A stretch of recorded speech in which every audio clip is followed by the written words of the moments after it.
boleh duduk dekat Bapak di sini? Boleh Pak, silakan. Ini Bapak sedang mengerjakan apa ya? Saya lagi mengerjakan refleksi mengenai etika dan keterbatasan kecerdasan artifisial. Itu kan tugas. Apakah juga saya boleh mengetahui itu tentang apa itu kecerdasan artifisial? Boleh. Saya mau bertanya ya Pak ya. Itu kan apa atau dan jelaskan apa itu keterbatasan utama dari kecerdasan artifisial yang dipelajari dan pendapat Bapak tentang itu apa? Mohon dijelaskan kiranya bagaimana. Baik, terima kasih pertanyaannya, sangat bagus sekali. Jadi mengenai keterbatasan utama dari kecerdasan artifisial, itu yang pertama adalah kecerdasan artifisial sangat bergantung pada data yang digunakan. Nah, jadi untuk penjelasannya, kecerdasan artifisial belajar dari pola dan informasi yang ada di dalam data. Kemudian, jika data yang digunakan untuk melatih kecerdasan artifisial itu masih bias, tidak lengkap atau tidak akurat atau tidak mempresentasikan semua skenario, maka dia akan memiliki kinerja yang tidak optimal. Kemudian lagi misalnya sistem pengenalan wajah seperti di handphone tidak optimal.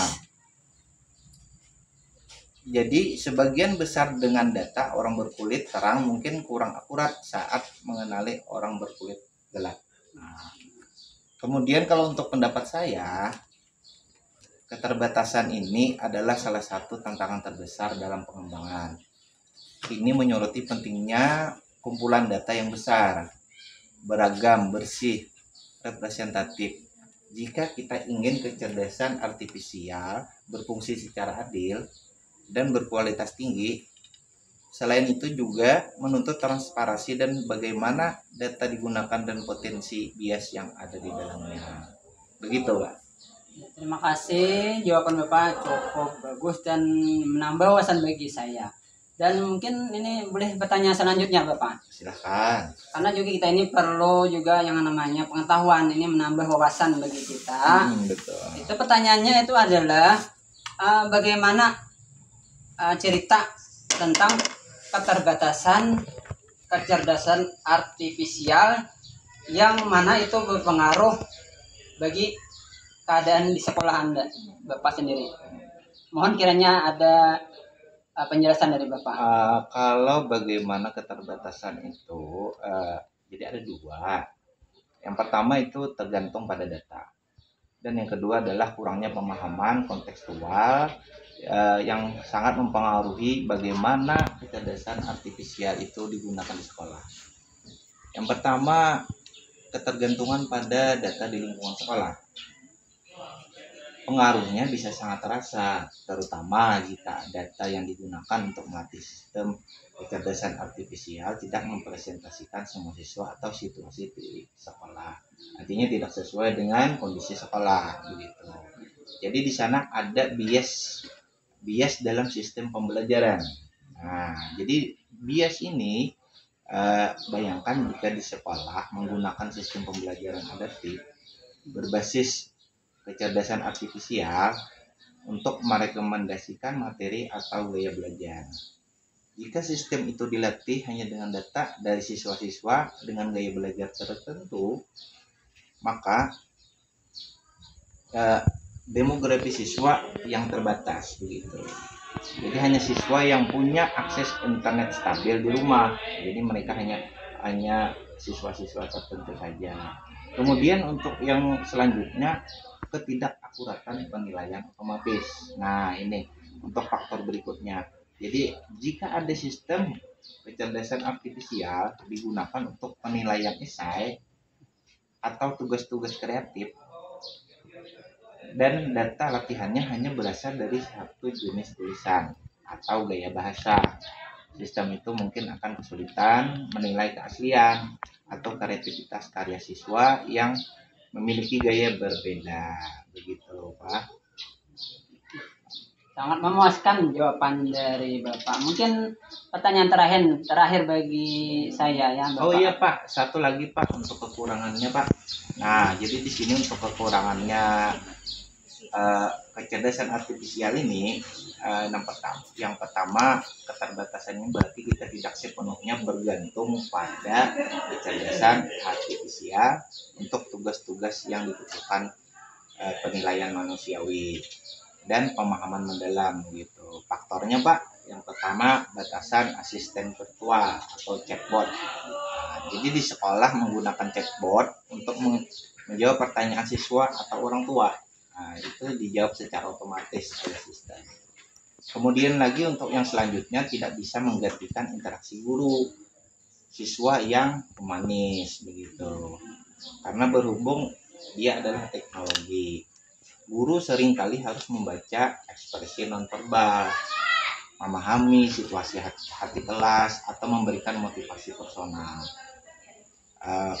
Kecerdasan artifisial belum bisa meniru pemahaman kontekstual dan akal sehat semacam ini. Kemudian untuk terakhir itu memahami keterbatasan ini sangat penting bagi sekolah kita, khususnya sekolah saya, bahwa penggunaan kecerdasan artifisial secara bertanggung jawab dan strategis ini berarti harus dilihat sebagai alat bantu Pak. Nah, begitu Pak. Berarti untuk kecerdasan artifisial itu tidak bisa menggantikan guru ya Pak? Betul sekali Pak. Berarti ini sangat artinya tergantung kita sebagai pengguna ya Pak ya? Betul. Boleh lagi bertanya Pak, terakhir mungkin ya. Silakan Pak.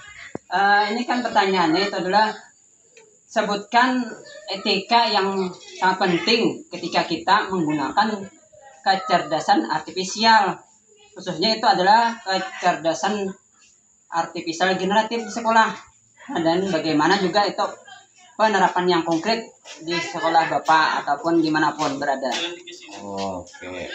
Berarti yang ditanyakan Bapak itu adalah etika ya Pak ya? Ya. Nah, etika. Jadi etika dalam penggunaan. Yang pertama Pak, untuk penggunaan di sekolah yang jelas satu untuk transparansi atau kejelasan Pak.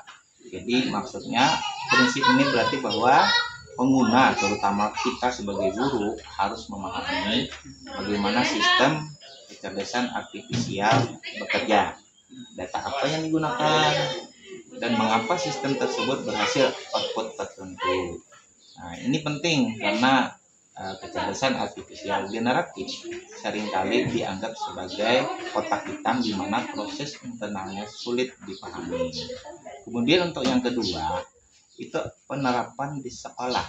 Nah, untuk kecerdasan generatif ini, jika di sekolah mengizinkan atau bahkan mendorong penggunaan alat untuk membantu siswa dalam menulis atau membuat kode, harus ada panduan yang jelas tentang bagaimana alat tersebut bekerja. Begitu. Contoh, guru menjelaskan kepada siswa bahwa alat AI generatif hanya mengambil pola dari data yang ada, maksudnya data yang sudah kita buat begitu. Untuk implementasinya, yang jelas kita bisa membuat modul singkat atau lokakarya tentang bagaimana penerapan kecerdasan artifisial bekerja begitu. Untuk yang terakhir, etika akuntabilitas. Nah, ini untuk prinsip ini harus ada pihak yang bertanggung jawab atau berdampak atau konsekuensi dari penggunaan sistem kecerdasan artifisial, terutama jika terjadi kesalahan Pak, bias atau penggunaan yang tidak etis. Nah, jadi di sini untuk penerapan di sekolah untuk kecerdasan artifisial generatif, misalnya AI penilaian otomatis seperti yang saya sebutkan tadi, atau rekomendasi untuk pembelajaran. Kemudian lagi jika sekolah mengadopsi sistem tersebut yang memengaruhi nilai, kurikulum atau jalur pembelajaran siswa, harus ada mekanisme yang jelas untuk pertanggungjawaban hasil dari sistem tersebut Pak. Itu Pak.